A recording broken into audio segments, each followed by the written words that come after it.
I knew dealing with this HOA was going to be trouble.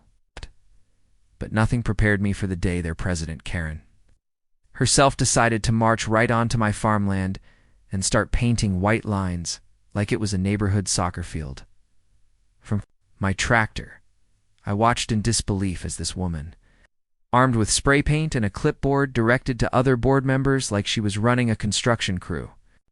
They marked off parking spots across my hayfield. Ignoring my no trespassing signs as if they were invisible, I got down from the tractor and walked up. "Excuse me," I said, trying to keep calm. "This is my private property." Karen gave me a smug smile and said, "Actually, this land is now designated community overflow parking.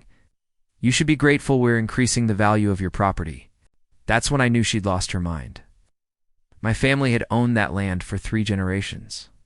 There wasn't a single legal document giving the HOA rights to it, but she stood there with her spray can, painting stripes on my grass like she owned it. I didn't yell. I didn't argue. I just walked back to my barn. 'Cause here's what Karen didn't know. The HOA's little clubhouse, their fancy streetlights, and even their surveillance cameras all ran through an electrical feed. That crossed my property. They had begged me years ago to let the line run underground across my pasture, and being neighborly, I agreed. But I also kept the shutoff box right inside my barn, so I set up my phone on live stream, flipped open the metal cover and said, "If the HOA thinks they own my field, they can figure out how to power it too." Then I pulled the switch. Instantly, their little kingdom went dark. Streetlights, cameras, clubhouse, everything dead. The comments on the live stream blew up with laughing emojis and cheering viewers. Not 10 minutes later, Karen came storming over, hair frizzed and face red. "You can't just cut off power to the community," she shrieked. "Funny," I replied, "because you just painted lines on my field without asking."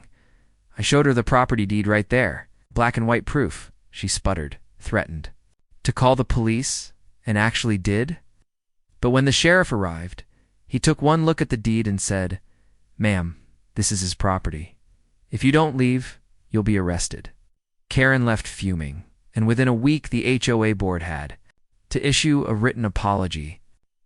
They scrubbed the paint from my field, and I kept my shutoff switch right where it was, a reminder that if they ever crossed me again, I could plunge their little empire into darkness. Asterisk, this story is just the beginning.